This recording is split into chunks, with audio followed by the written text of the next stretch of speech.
नमस्कार, म प्रतिमा चौधरी। नमस्कार, म मदन खाती। राति 8 बजेको जनता समाचारमा स्वागत छ। सबैभन्दा पहिले प्रमुख समाचार। जनसमूह वार्ता गर्न सकारात्मक हुँदा अन्य दललाई मन नपरेको प्रधानमन्त्री ओलीको आरोप, कतिपयलाई आतंक छाएको टिप्पणी।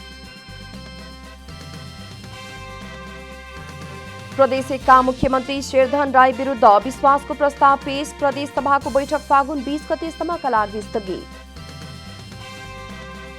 हवाई उडानमा लगाइएको प्रतिबन्ध हटाउने ईयूको संकेत, कोरोना खोपको उपलब्धतासँगै उडान संख्या बढ्ने प्राधिकरणको विश्वास। अमेरिकामा उड्दै गरेको विमानको इन्जिनमा आगलागी, केही भाग जमिनमा झरे पनि यात्रुसहित सकुशल अवतरण। र विश्व नम्बर 1 नोभाक जोकोभिचले जिते 9औं पटक अस्ट्रेलियन ओपन टेनिसको उपाधि। रुसका ड्यानियल मेदवेदेव सोझो सेटमा पराजित।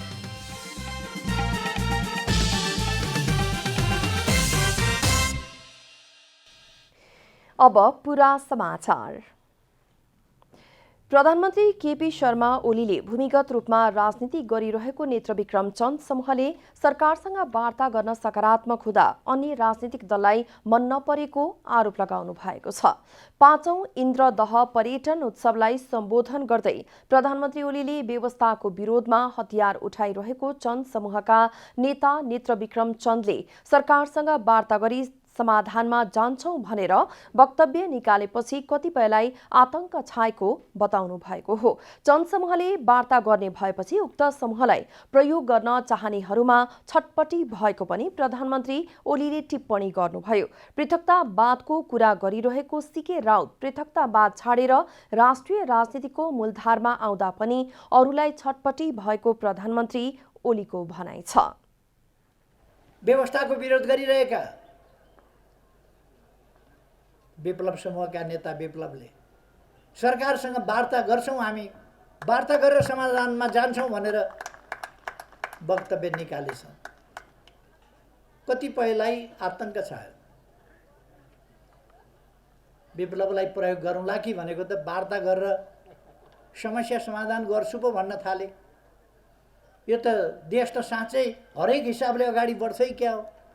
पृथकतावादको कुरा गरिरहेको सीके राउत पृथकतावाद छोडेर राष्ट्रिय राजनीतिको मूलधारमा आउँछु भने अब विप्लव वार्ता गर्छु भन्दैछन्। केहीलाई छटपटी भएको छ। प्रधानमन्त्री ओलीले देश, जनता र विकासप्रति इमानदार भई देशलाई एकजुट बनाएर लाने कुरामा एकताबद्ध हुनुपर्ने पनि बताउनुभयो। प्रदेश एकका मुख्यमन्त्री शेरधन राई विरुद्ध प्रदेशसभामा दर्ता भएको अविश्वासको प्रस्ताव सदनमा पेश भएको छ। आज बसेको प्रदेश सभा बैठकमा मुख्यमन्त्री राई विरुद्धको अविश्वास प्रस्तावका प्रस्तावक इन्द्रबहादुर आङबोले प्रस्ताव टेबल गर्नु भएको हो। अविश्वासको प्रस्तावको समर्थक लक्ष्मण तिवारी रहनु भएको छ। मुख्यमन्त्री राई विरुद्ध नेपाल कम्युनिस्ट पार्टी नेकपा आन्दोलनरत पक्षले 12 पौषमा अविश्वासको प्रस्ताव दर्ता गरेको थियो। 93 सदस्यीय प्रदेशसभामा नेकपाका 67, कांग्रेसका 21, जनता समाजवादी पार्टीका 3, राष्ट्रिय प्रजातन्त्र पार्टी र संघीय लोकतान्त्रिक राष्ट्रिय मञ्चका एक जना सांसद रहेका छन्। मुख्यमन्त्री राई विरुद्ध नेकपा आन्दोलनरत पक्षका 37 जना सांसदहरूले हस्ताक्षर गरी अविश्वासको प्रस्ताव दर्ता गराएका थिए। तीमध्ये 4 जना सांसदले हस्ताक्षर फिर्ता लिएका छन्। प्रदेशसभामा बहुमतका लागि 47 जना सदस्य आवश्यक हुन्छ। अविश्वास प्रस्ताव पेश भए लगत्तै सभामुख प्रदीप कुमार भण्डारीले अर्को बैठक फागुन 20 गते दिउँसो 1 बजे बस्ने गरी आजको बैठक स्थगित गर्नु भएको हो। नेपाल कम्युनिस्ट पार्टी नेकपा आन्दोलनरत पक्षको अखिल नेपाल महिला संघले महिला हिंसा र बलात्कारको विरोधमा प्रदर्शन गरेको छ। संघले प्रतिगमन, महिला हत्या, हिंसा र बलात्कारको विरुद्ध विरोध प्रदर्शन गरेको हो। शान्ति बाटिकामा जम्मा भएर महिलाहरूले नाराबाजी सहित बसन्तपुरसम्म र्याली गरेका थिए। नेकपा नेत्रीहरू अष्टलक्ष्मी शाक्य, शशि श्रेष्ठ लगायतको उपस्थितिमा भएको विरोध प्रदर्शनमा महिला संघका नेता तथा कार्यकर्ताहरूको सहभागिता थियो।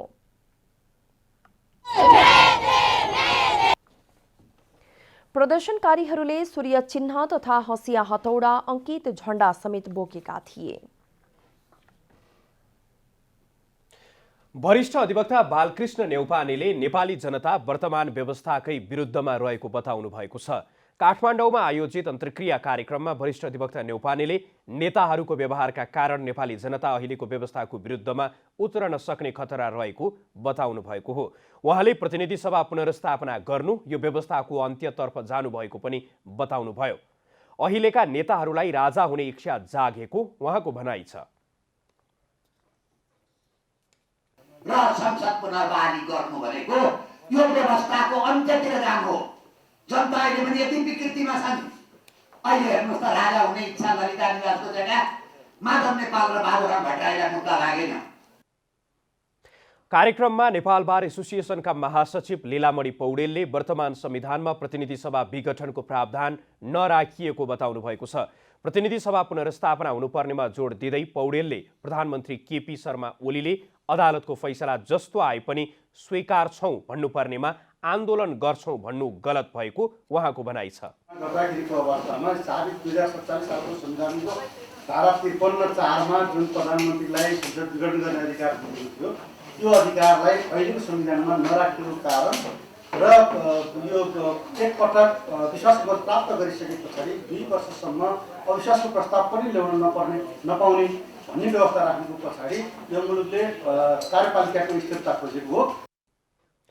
नेपाल बार एसोसिएसनका कोषाध्यक्ष रुद्रप्रसाद पोखरेलले संसद पुनर्स्थापना हुने प्रावधान संविधानमै नभएको जिकिर गर्नुभयो। हेर्दाखेरि संविधान बमोजिम संसद पुनर्स्थापना हुन सक्ने प्रावधान संविधानमा देख्दैन। त्यसो भएको हुनाले गर्दा संसद पुनर्स्थापना हुन्छ भन्ने कुरामा मलाई विश्वास छैन। मुद्दाको पक्षमा रहेको व्यक्तिले आफूले गरेको कामहरू यसकारण संविधान सम्मत छन् भनेर व्याख्या विश्लेषण गर्नु स्वाभाविक रहेको पनि कोषाध्यक्ष पोखरेलले बताउनुभयो। देशमा बोलिने हरेक मातृभाषालाई कामकाजको भाषाका रूपमा विकसित गर्न सकेमा यसको संरक्षण हुन सक्ने भाषिक क्षेत्रका विज्ञहरूले बताएका छन्। नीतिगत रूपमा स्थानीय तहका विद्यालयको पाठ्यक्रम मातृभाषामा बनाउने भनिए पनि लिपिको विकास हुन नसक्दा कार्यान्वयन हुन नसकेको सरकारवालाहरूले टिप्पणी गरेका छन्। अन्तर्राष्ट्रिय मातृभाषा दिवसका अवसरमा नेकपा जनसांस्कृतिक महासंघ नेपाल केन्द्रीय कमिटीले आयोजना गरेको शिक्षा र समाजका लागि बहुभाषिक अध्ययन प्रवर्धक विषयक अन्तर्क्रियाका वक्ताहरूले नेपालमा बोलिने भाषा संरक्षणमा सरकारले आवश्यक सहयोग गर्नुपर्ने औल्याएका छन्। नेकपा आन्दोलनरत पक्षका अध्यक्ष माधव कुमार नेपालले मातृभाषालाई जोगाउने मात्रै नभएर समयअनुसार विकसित गर्दै लैजानुपर्ने बताउनुभयो। भाषिक संवेदनशीलतालाई ध्यानमा राखी राज्य प्रशासन र समाज पनि परिवर्तित हुनुपर्ने अध्यक्ष नेपालको जोड छ। कतिपय देशहरूमा यस्ता भाषालाई, संस्कृतिलाई, धर्मलाई निमिट्यान्न पार्ने खालका एकदम अधिनायकवादी प्रवृत्ति देखिएको हुनाले पनि हामी त्यसको विरुद्धमा छौँ भनेर चाहिँ हामीले आवाज उठाएका छौँ र हाम्रो देशको पक्षलाई ध्यानमा राखिकन विशेषतालाई ध्यानमा राखेर संविधान बनाएका छौँ। संविधानमा यो यथार्थतालाई स्वीकार गरिएको छ र मातृभाषामा शिक्षा प्राप्त गर्ने अधिकारलाई सुनिश्चित गरिएको छ र यो सुनिश्चित गरिए तापनि त्यसको प्रबन्ध गर्नका लागि ढिलाइ भइरहेको छ। नेपाल बहुभाषिक राष्ट्र हो। यहाँ 123 मातृभाषा रहेका छन्। यीमध्ये केही सीमित मातृभाषाको मात्र लिपि पत्ता लागेको छ र केहीको लिपि विकसित गर्ने प्रयास भइरहेको छ। हरेक समुदायको मातृभाषाका लागि नेपाली भाषा सम्पर्क भाषाका रूपमा रहेको छ। सम्पर्क भाषाकै सहयोगमा अन्य मातृभाषाको पनि विकास गर्नुपर्ने भाषाविदको भनाइ छ। बालबालिकालाई आफ्नै मातृभाषामा पढ्ने अवसर दिनुपर्ने शिक्षाविदको सुझाव भए पनि केही मातृभाषाको पाठ्यक्रम बनेर पठन पाठन थाल्दा कतिपय स्थानमा विद्यार्थीको कमी भएको पाइएको छ। भाषा आयोगले पूर्णता नपाउनु र प्रदेशमा पनि मातृभाषालाई सरकारी कामकाजी भाषाका रूपमा कार्यान्वयन गर्न नसक्दा मातृभाषाको विकासमा समस्या भएको बताइएको छ। प्रादेशिक स्तरमा एक वा एकभन्दा बढी भाषा नेपाली बाहेकका अन्य भाषालाई पनि मान्यता दिने कुरो छ, तर कुनै पनि प्रदेशले अहिलेसम्म त्यस्तो कदम चालेको छैन र यी सबै विषयहरू छन्। र सबभन्दा महत्त्वपूर्ण कुरो छ भाषाको बोलाइ। भाषा वक्ताले आफ्नो भाषा यदि बोलेनन् भने त्यो भाषा बाँकी रहँदैन। देशमा हरेक जनसमुदायले मातृभाषाका रूपमा बोल्ने भाषा राष्ट्रको सम्पदा हो। यसमा राष्ट्रले गौरव गर्नुपर्छ। यिनलाई बचाउन, विकसित गर्न र व्यावहारिक रूपमा ल्याउन भाषा विज्ञानका विद्वानहरूले शोधखोज गर्नु आवश्यक छ। क्यामेरामा जयराज थपलियाका साथ कमला हमाल, काठमाडौँ।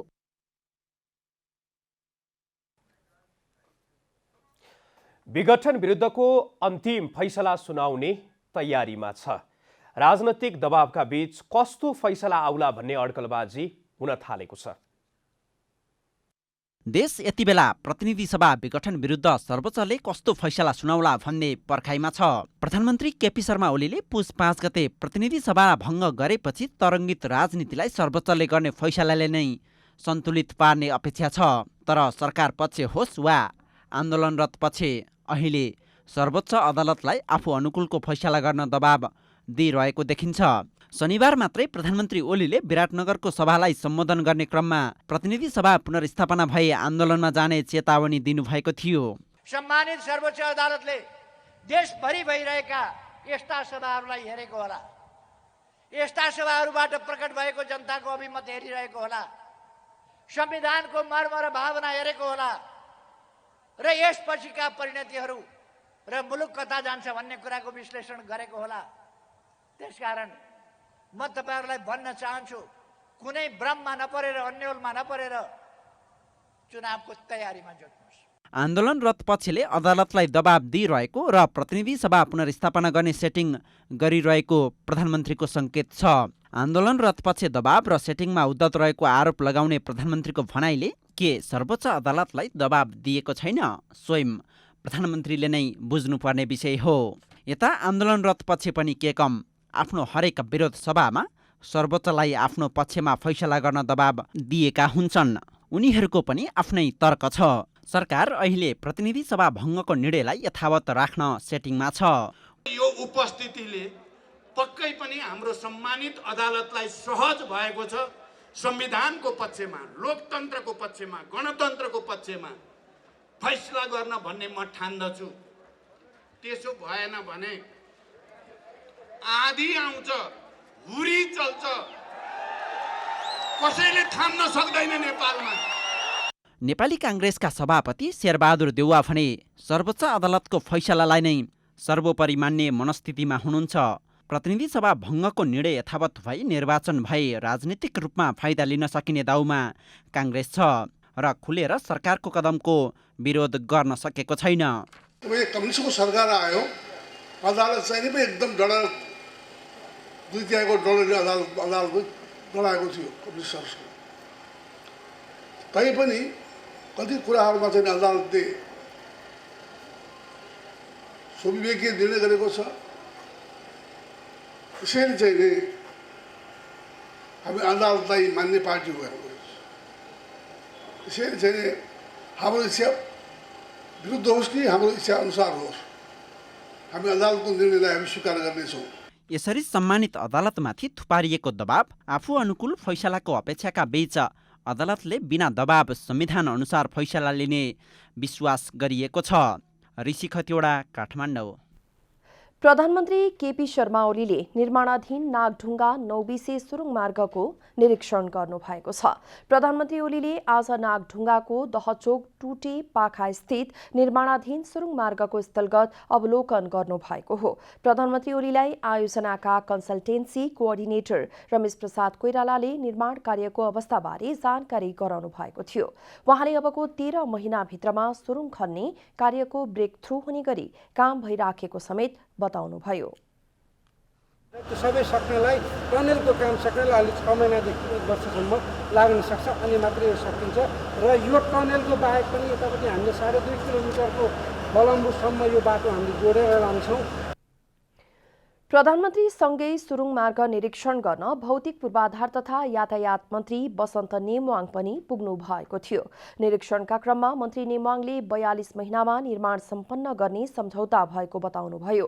उहाँले 15 महिना व्यतीत भए पनि अझै 27 महिना बाँकी रहेकाले समयमै निर्माण सक्ने विश्वास व्यक्त गर्नुभयो। 42 महिनाको यसको कन्स्ट्रक्सन पिरियड हो।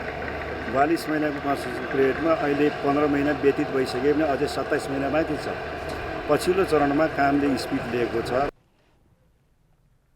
नागढुङ्गा सुरुङ मार्ग आयोजनाको निर्माण जापानी कम्पनी हाजमा आन्द्रोजेवीले गरिरहेको छ। सुरुङ मार्ग निर्माणका लागि विकास सहायता कार्यान्वयन महाशाखा र हाजमा आन्द्रोजेवीबीच 2076 असोज 6 गते सम्झौता भएको थियो। दहचोकदेखि सिस्ने खोलासम्म सुरुङको लम्बाइ 2.68 किलोमिटर रहेको छ भने चौडाइ 9.5 मिटर रहेको छ।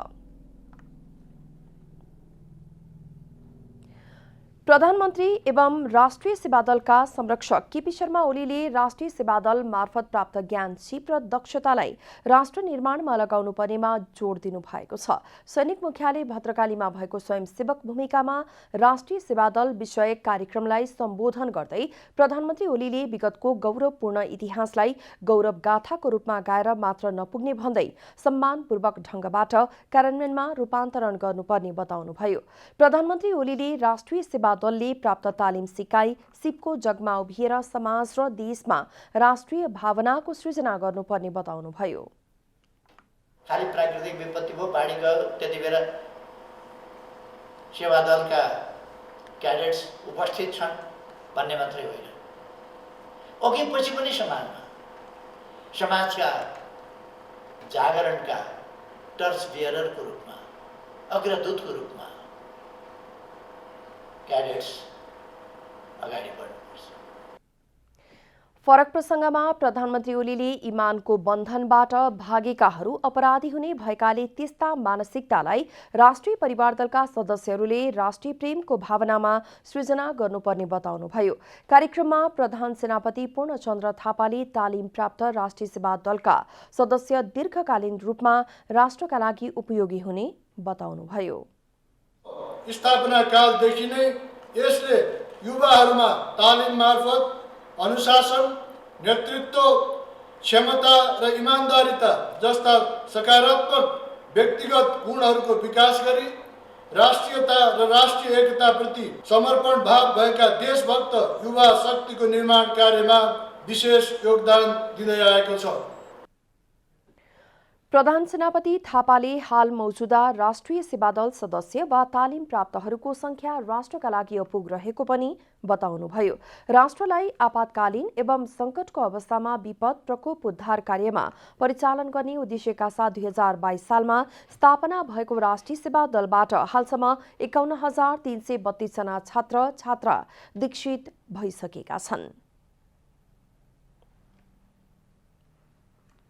हवाई सुरक्षामा कमजोरी रहेको भन्दै युरोपेली संघ ईयूले लगाएको उडान प्रतिबन्ध हट्ने भएको छ।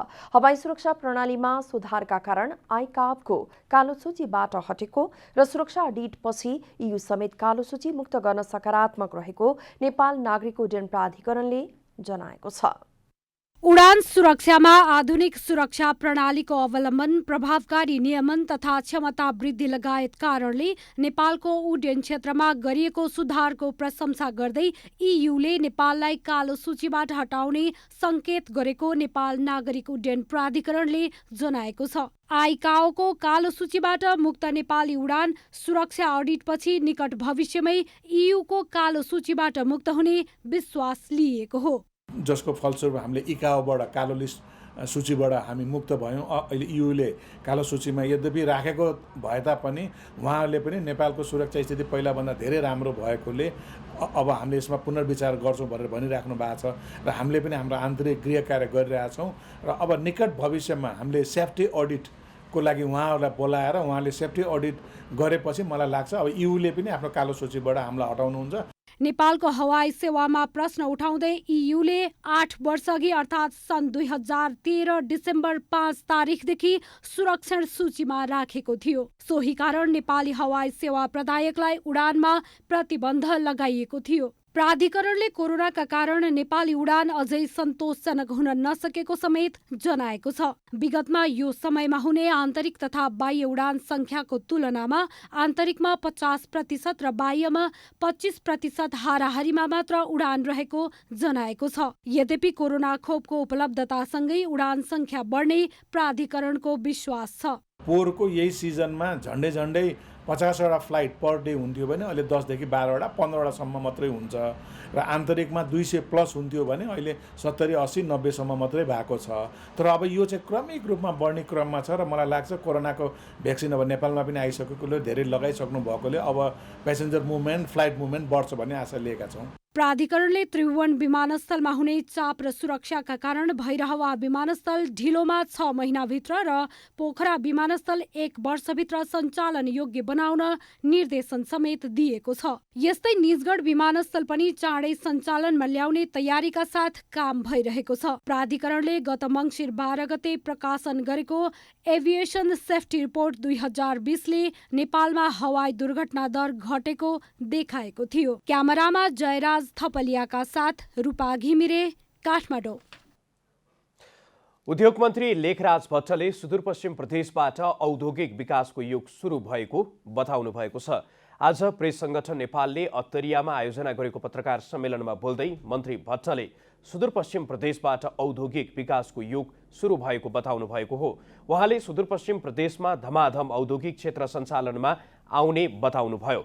प्रधानमन्त्री केपी शर्मा ओली सोमबार कञ्चनपुरको दैजी छेला औद्योगिक क्षेत्रको शिलान्यास गर्न आउने जानकारी दिँदै मन्त्री भट्टले 9 अर्ब रुपैयाँको लागतमा 5 वर्षभित्र निर्माण सम्पन्न हुने गरी दैजी छेला औद्योगिक क्षेत्रको निर्माण हुन लागेको बताउनु भएको हो। कैलालीको हरैयामा 350 बिघा क्षेत्रफलमा सेज निर्माण, डुडेझारीमा औद्योगिक क्षेत्र, कञ्चनपुरमा सुक्खा बन्दरगाहको अध्ययन प्रतिवेदनको काम अगाडि बढिरहेको जानकारी दिँदै मन्त्री भट्टले खानीहरूको पहिचान गरेर उत्खनन अन्वेषण गर्ने काम सुरु गरिएको पनि बताउनु भएको छ। हरैयाको सेजको पनि हाम्रो यही आर्थिक वर्षभित्र डिपिआरको समापन हुन्छ, तयारी सुरु भइसकेको छ। हाम्रो 350 बिघा त्यसको आवश्यक पर्दा त्योभन्दा बढी र अब यो हाम्रो सुक्खा बन्दरगाहहरू छ, सुक्खा बन्दरगाहहरू पनि हाम्रो डिपिआर त्यसको गुरु योजनाहरू बनिसकेका छ। त्यसको डिपिआर गर्ने निर्माणाधीन गेटा मेडिकल कलेजलाई सुदूरपश्चिमकै मेडिकल विश्वविद्यालयको रूपमा विकास गर्न लागि उहाँले बताउनुभयो।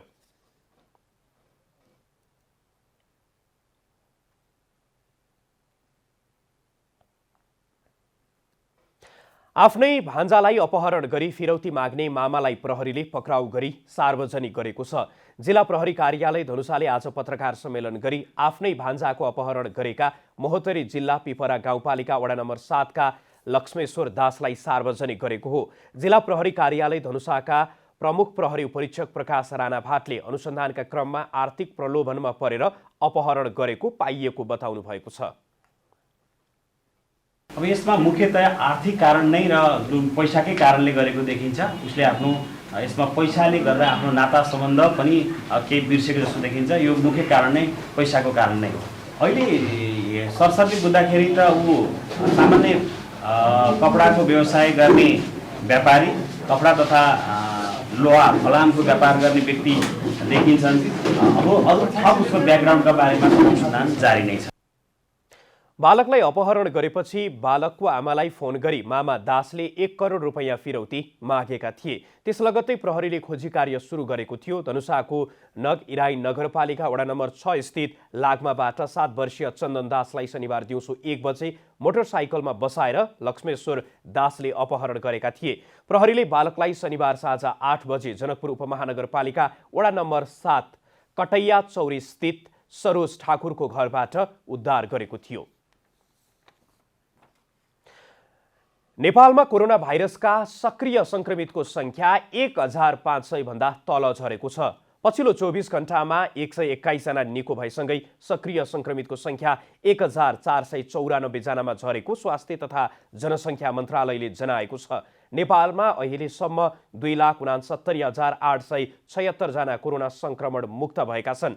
यस्तै पछिल्लो 24 घण्टामा 80 जनामा कोरोना भाइरसको संक्रमण पुष्टि भएको छ। 3,325 जनाको PCR परीक्षणमा 80 जनालाई संक्रमण पुष्टि भएको मन्त्रालयले जनाएको हो। आज संक्रमण पुष्टि भएका मध्ये काठमाडौँ उपत्यकामा 49 जना रहेका छन्। आज काठमाडौँमा 36, भक्तपुरमा 2 र ललितपुरमा 11 जनालाई संक्रमण पुष्टि भएको मन्त्रालयले जानकारी दिएको छ। यससँगै नेपालमा कोरोना संक्रमितको संख्या 2,73,401 31 पुगेको छ। पछिल्लो 24 घण्टामा कोरोना संक्रमणबाट कसैको पनि मृत्यु भएको छैन। नेपालमा हालसम्म कोरोनाबाट 2061 जनाको मृत्यु भइसकेको छ। अब आर्थिक समाचार।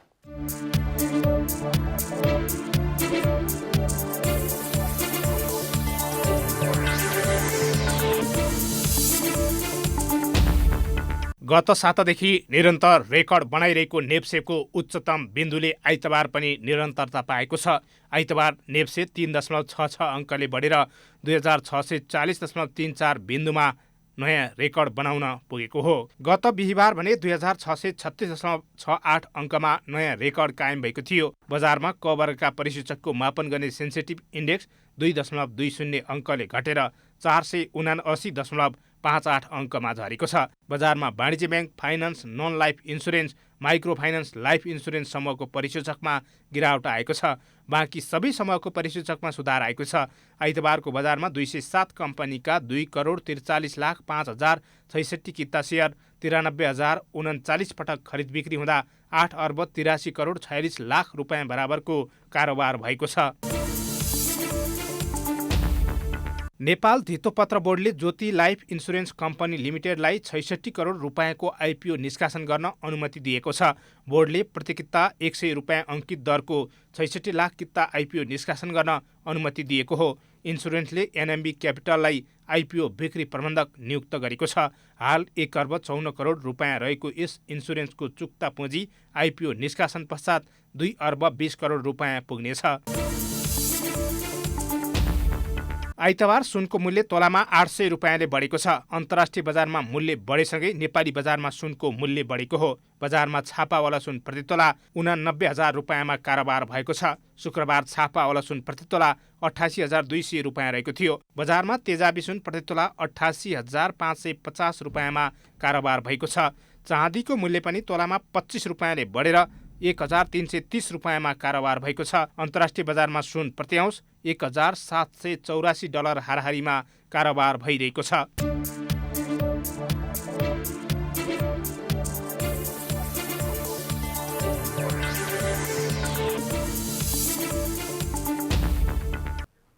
अब खेल समाचार।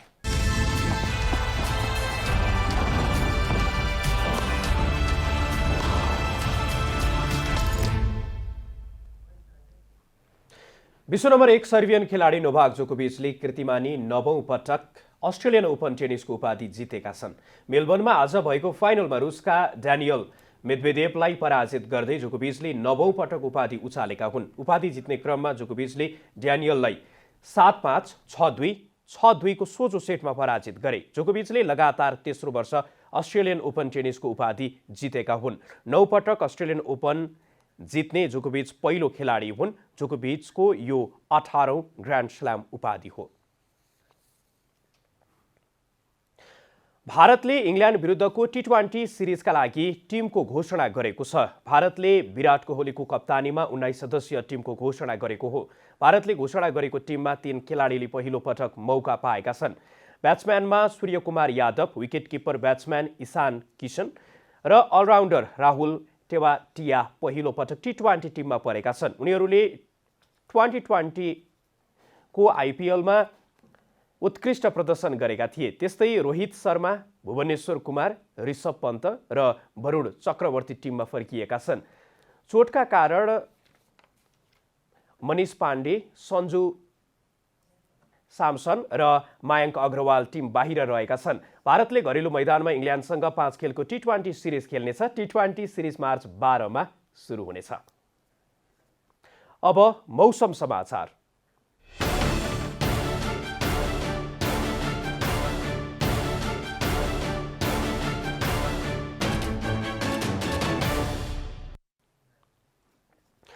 आज दिउँसो देशभर मौसम सामान्यतया सफा रह्यो। राति देशका केही पहाडी हिमाली भूभागमा आंशिक बदलीको सम्भावना रही बाँकी प्रदेशहरूमा मौसम सामान्यतया सफा रहने जल तथा मौसम पूर्वानुमान महाशाखाले जनाएको छ। अब देशभरका विभिन्न स्थानको मौसम सम्बन्धी थप विवरण।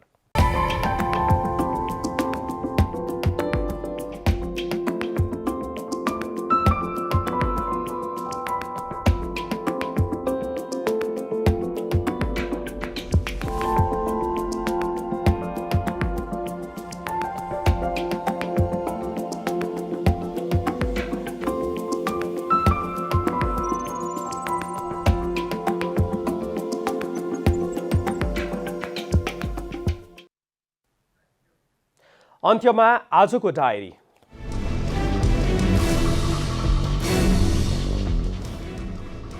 प्रधानमन्त्री केपी शर्मा ओलीले भूमिगत रूपमा राजनीति गरिरहेको नेत्र विक्रम चन्द समूहले सरकारसँग वार्ता गर्न सकारात्मक हुँदा अन्य राजनीतिक दललाई मन नपरेको आरोप लगाउनु भएको छ। चन्द समूहले वार्ता गर्ने भएपछि उक्त समूहलाई प्रयोग गर्न चाहनेहरूमा छटपटी भएको पनि प्रधानमन्त्री ओलीले टिप्पणी गर्नुभयो।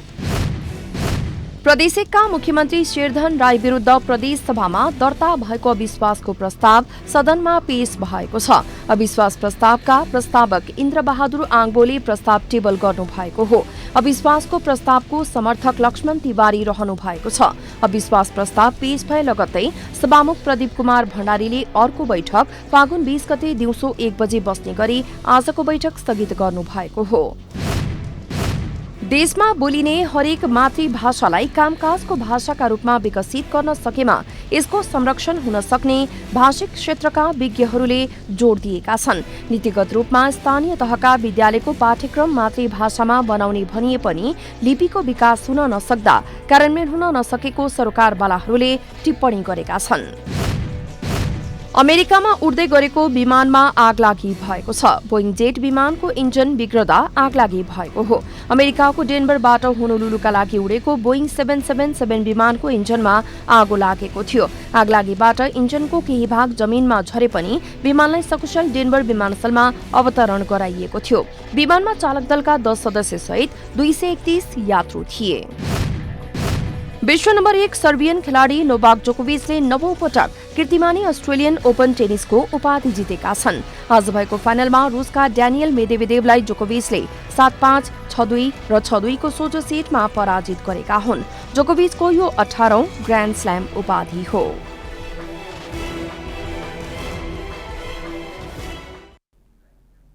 जनता समाचार अहिलेलाई यति नै। जनताद्वारा जनताका लागि प्रसारित जनता टेलिभिजनका कार्यक्रमहरू युट्युब, फेसबुक, ट्विटर र हाम्रो वेबसाइट जनतासमाचार.com मा पनि पढ्न र हेर्न सक्नुहुनेछ।